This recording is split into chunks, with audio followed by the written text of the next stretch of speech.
Yesu ashimwe cyane.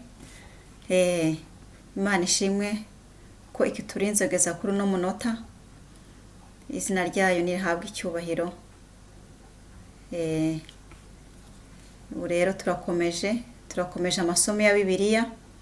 Reka mbanze niragizo Imana mbere yuko mbanza gusoma ijambo ryayo.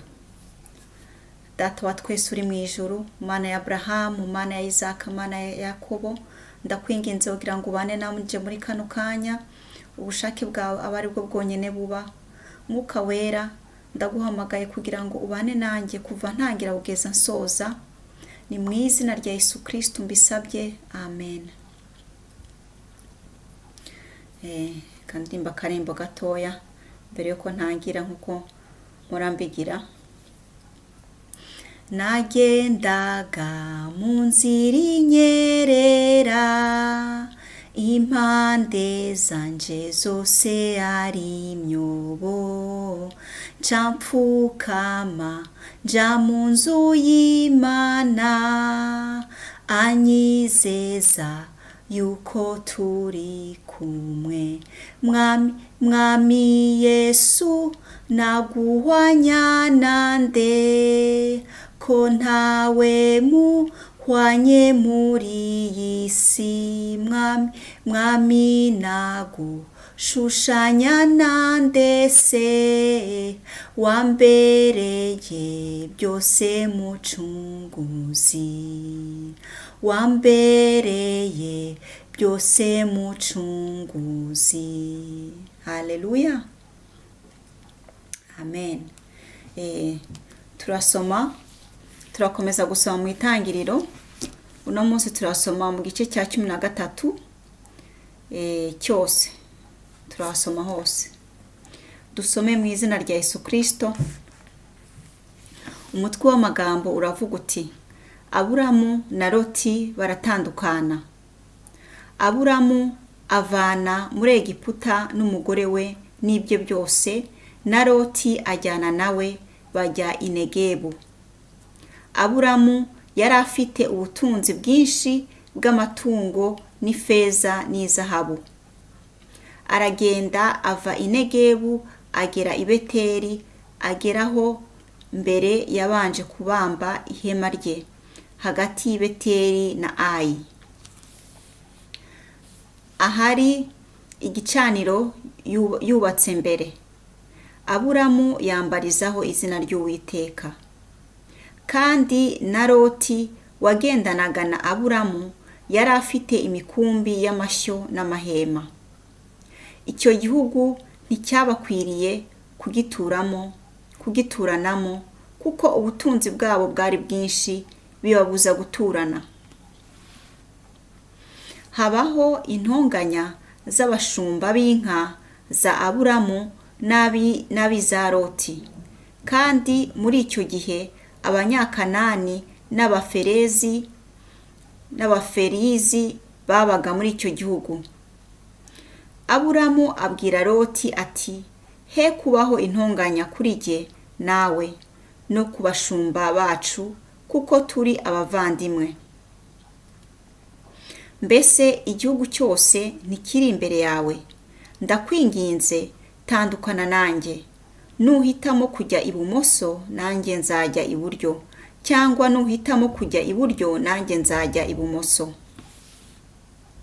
Loti arambura amaso abona ikibaya cyo ku ruzi Yorodani cyose, yuko kineze hose. Uwiteka atararimbura i Sodomu n'i Gomora, icyo kibaya kugeza i Sowari cyari kimeze nka ya ngobyi y'Uwiteka, nk'igihugu cya Egiputa.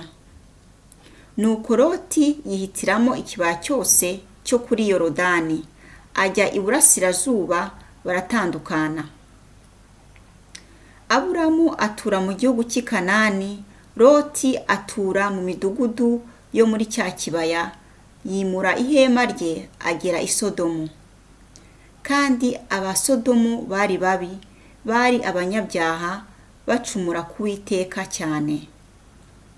Loti amaze gutandukana na Aburamu, Uwiteka abwira Aburamu ati: rambura amaso urebe, uhere aho uri hano, ikasikazi n'ikusi, n'iburasirazuba n'iburengerazuba.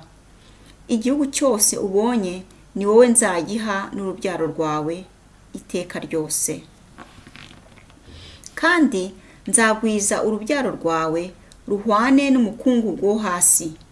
Umuntu yashobora kubara umukungugu wo hasi, urubyaro rwawe narwo rwazabarika.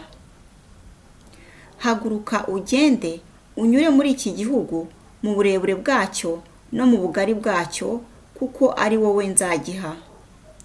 Aburamu yimura ihema rye, aragenda, atura ku biti byitwa imyeroni bya Mamure biri i Heburoni, yubakirayo Uwiteka igicaniro.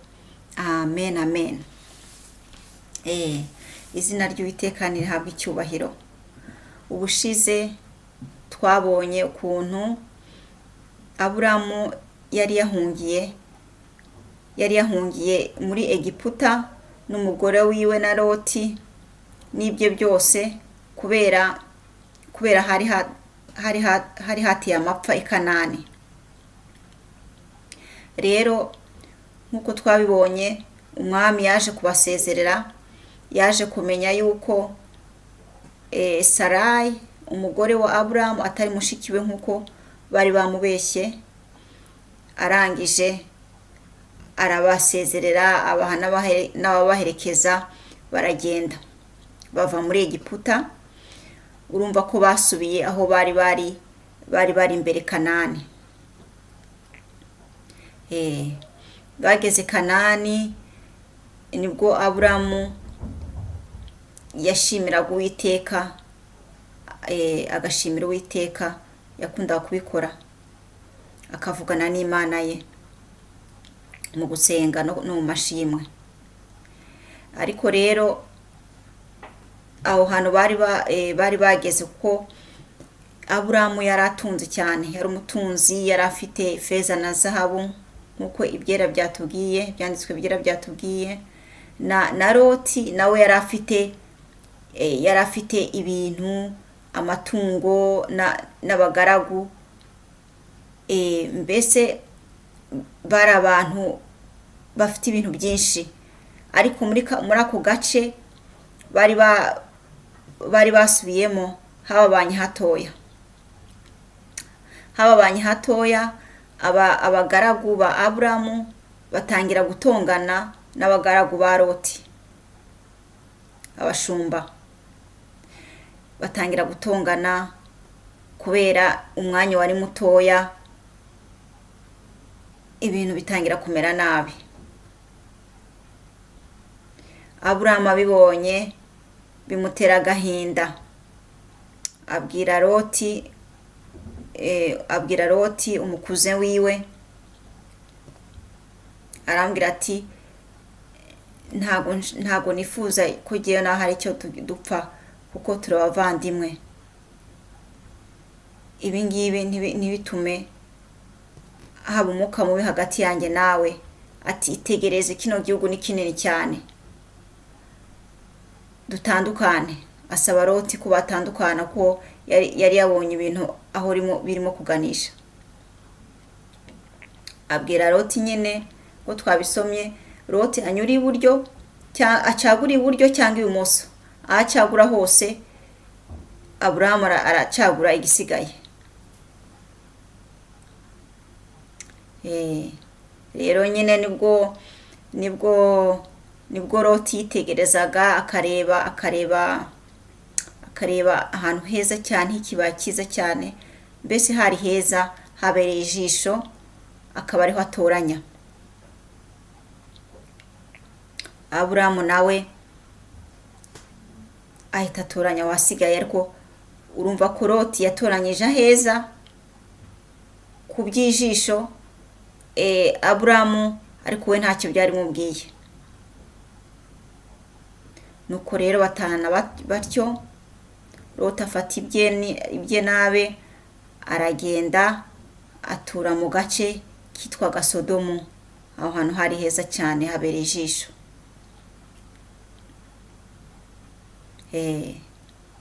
mu by'ukuri muri icyo gisomwa ikintu ahatwigisha nkatwe, ntabwo urebye uko Aburamu yagendanye na Loti ahantu hanini, igihe kikagera bikaba ngombwa ko batana kandi atari ku bushake bwabo. Ubiroye ntabwo habaye iyo mpamvu ituma batana, ariko byari umugambi w'Imana. Byari umugambi w'Imana kuko umuhamagaro wa Aburamu n'umuhamagaro wa Loti ntabwo byari kimwe. Ariyo mpamvu rero kuko ubushake bw'Imana habayeho iyo mpamvu ituma bagomba gutana byanze bikunze.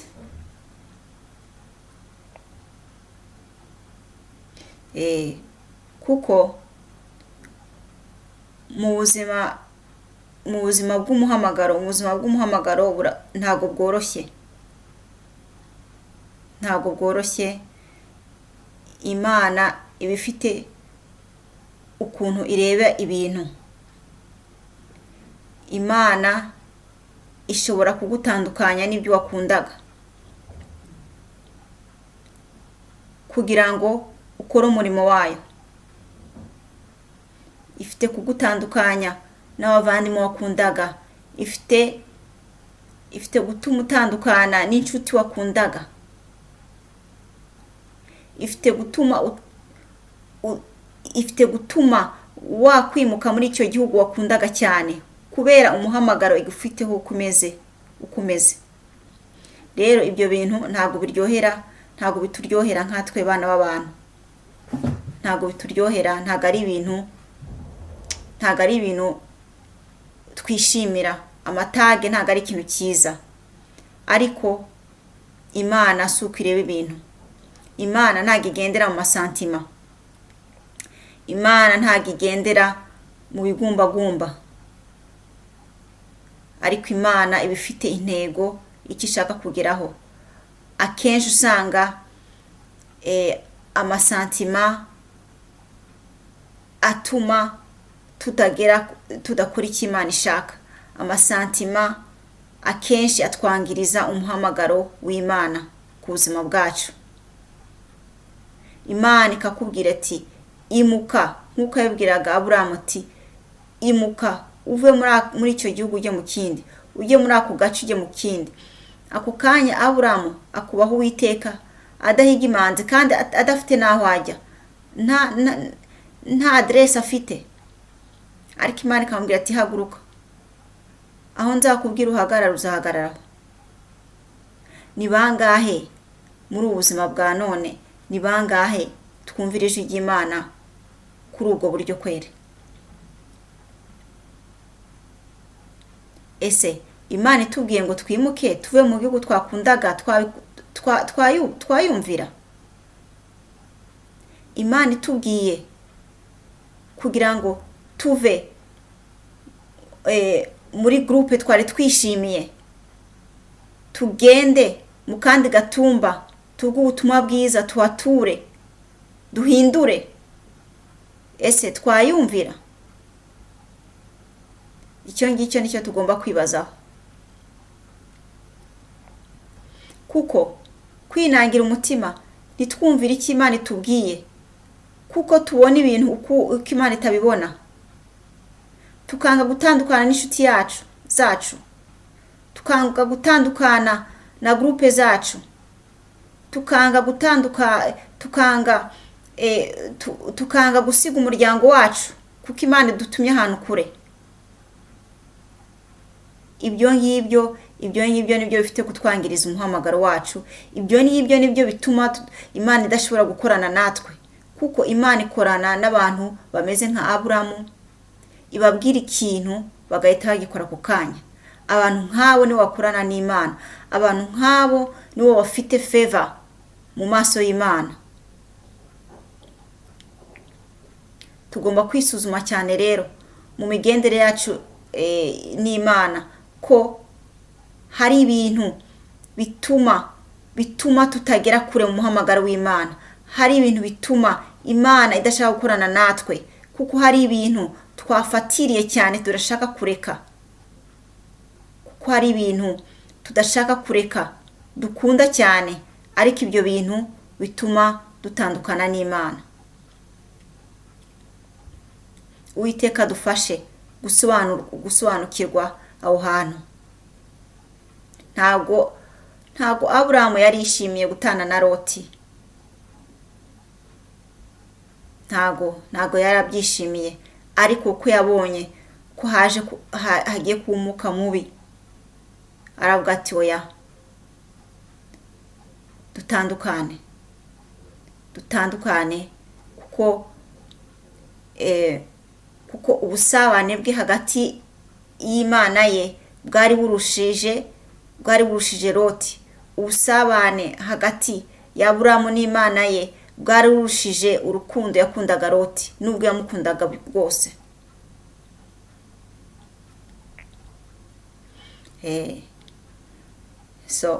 Nuko rero Loti aba yimutse Sodomu, aho hantu hari heza cyane. Aburahamu, Loti amaze kwimuka, Imana ivugana na Aburahamu,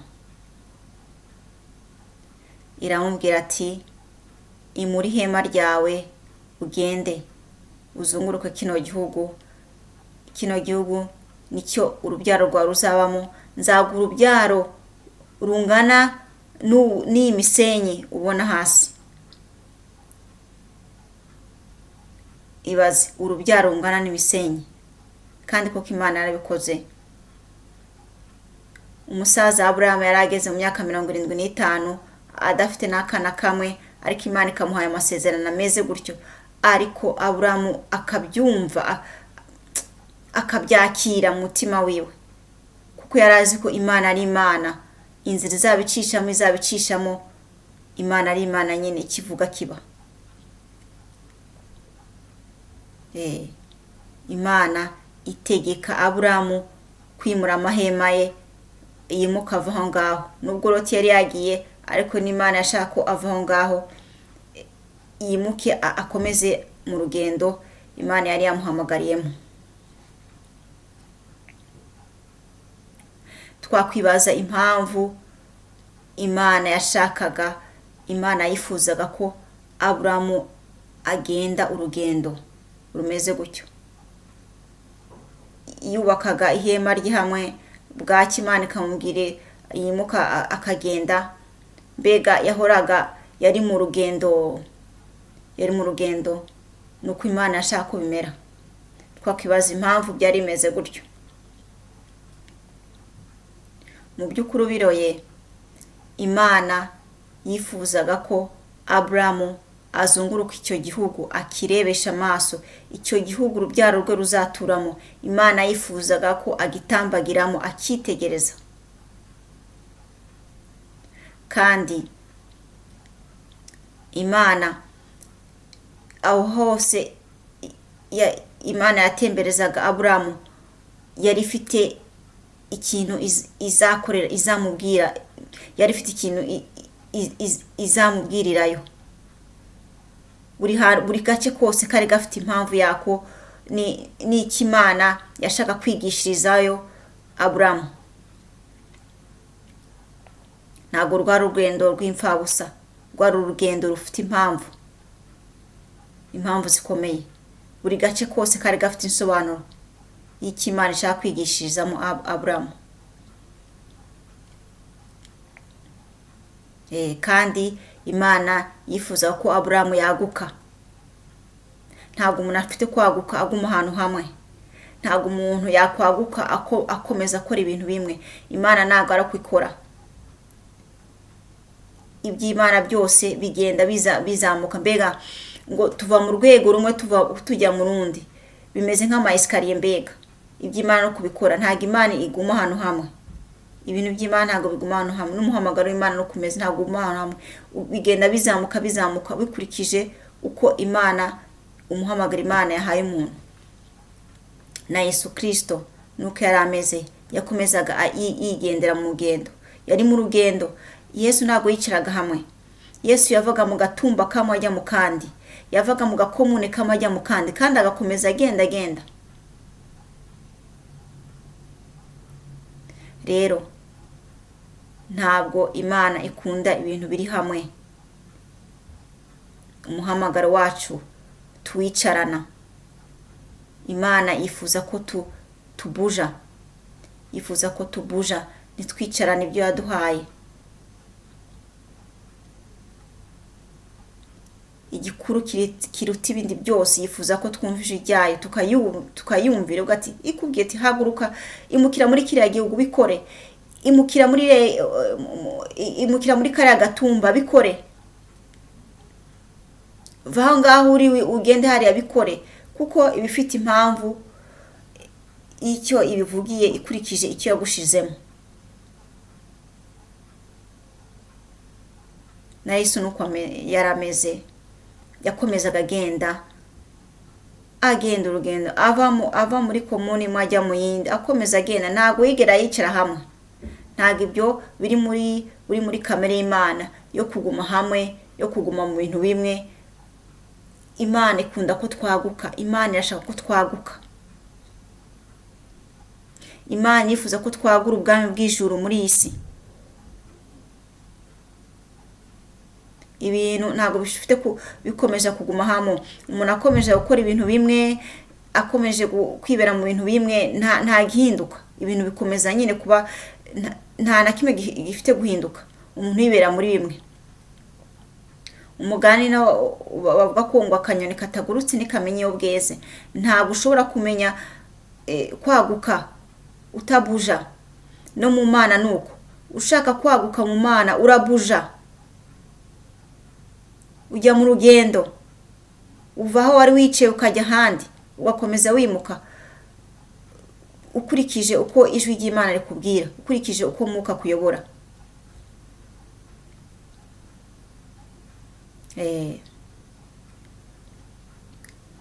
Nuko rero Aburamu arongera afata ibye nabe n'ihema, arongera ajya mu rugendo rwe, aho Imana yashaka kumuyobora ko hajya. N'ikindi kandi muri icyo gisomwa, Imana ikunze kuvugana natwe mu mwiherero. Ntabwo Imana ishobora kuvugana natwe turi mu nduru nyinshi, turi mu rusaku. Ntabwo Imana ikunze kuvugisha abana bari mu rusaku. Ariko mu gusenga, mu gacerere no mu mwiherero, aho ngaho niho twumva ijwi ry'Imana yacu. None se bavandimwe, ubu se izo nduru zari zibyutse hagati na Loti na Aburamu, murumva ko Imana yari kuvugira muri iyo nduru? Imana yari kuvugira muri ayo macakubiri?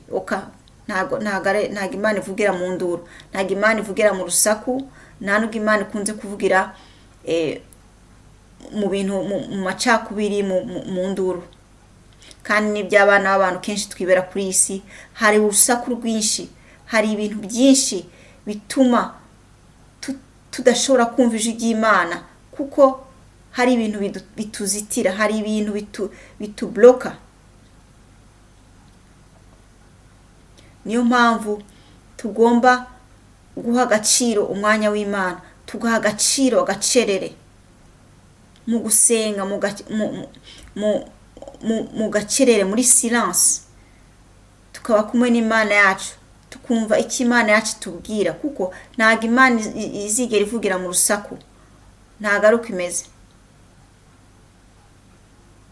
Imana yategereje ko izo nduru zishira, Loti akagenda, yongera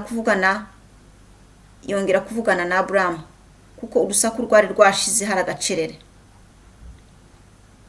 Na mbere akibana na se, Aburamu akibana na se, ntabwo Imana yavuganye na Aburamu akibana na se, akiba mu nzu ya se akiriho. Ntabwo Imana yashatse kumuvugisha, kuko Imana niyo nyine ishaka niyo ntabwo ishaka ibindi bintu tuyibangikanya nabyo. iyo Imana ivugisha, iyo wenda Imana ivugisha Aburahamu se wiwe akiriho, wenda yari kugenda akabwira se ati papa Imana yambwiye gutya na gutya, wowe urabyumva gute? Se wiwe nawe akaba yashobora kuzana yandi mateko ati tegereza wikwimuka, untegereje gatoya uwundi mwaka tuzabikora cyangwa ukundi kwezi. Ntago Imana ikunda ibintu, ntago Imana ivugira mu rusaku, ntago Imana irafuha, Imana yacu irafuha,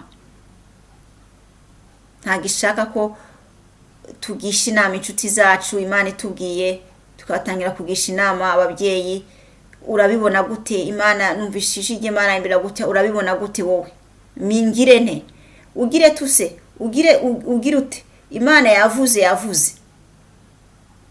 Imana nta muntu numwe iri souverain, nta muntu numwe uri hejuru y'Imana. Niyo mpamvu tutagomba kugisha abantu inama ngo ko Imana yambwiye gutya, ngo urabibona gute, nkuriki. Aho ngaho kabisa umuntu aba yabyishe kera.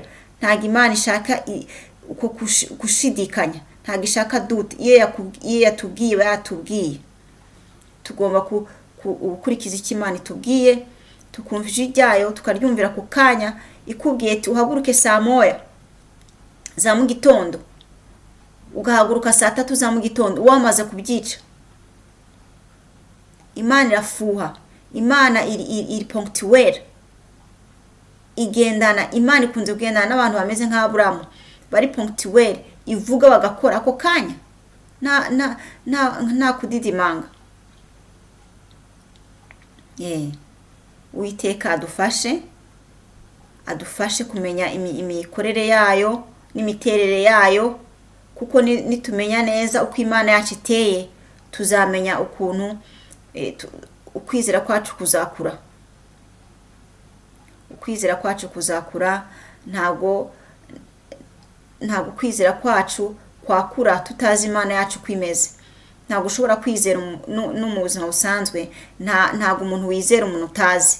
Umuntu wizera umuntu uzi imiterere ye, imimerere ye, ukaba umwizera kuri icyo kintu. Niyo mpamvu rero ari byiza kugira ngo dukomeze twige kuri Bibiliya, dusome ibyanditswe byera, muka tuyobore, tubashe kumenya imiterere y'Imana, kugira ngo ukwizera kwacu kuzamuke, kugira ngo tuzabe ku rugezo Umwami Yesu Kristo adushakaho. Nyagasana akomeza abarinde, yabarinde mu byo muba murimo byose. Nukuri niyo yonyine itubeshejeho, niyo yonyine itubashisha mu turimo twose dukora. Izina ryayo nirihabwe icyubahiro. Tuzongera dusubire. Nyagasani nabinshoboza. Shalom.